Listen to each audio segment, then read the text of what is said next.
తమిళనాడు ముఖ్యమంత్రి MK Stalin tennis దిగ్గజం Novak జకోవిచ్ ను కలిశాడు. ఈ మధ్య స్టాలిన్ స్పెయిన్ కు విమానంలో వెళ్లాడు.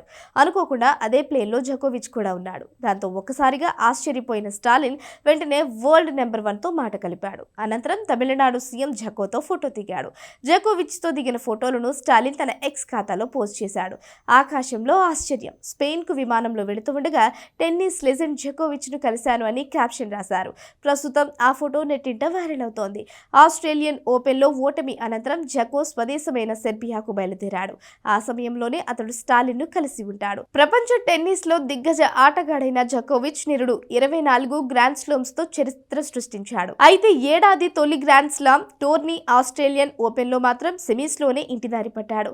ఇటలీ కెరటం జన్నిక్ సిన్నర్ చేతిలో అనూహ్యంగా కంగుతిన్నాడు. 10 సార్లు ఛాంపియన్ అయిన జకో సెమీస్ లోనే వైదొలగడం ఇదే మొదటిసారి.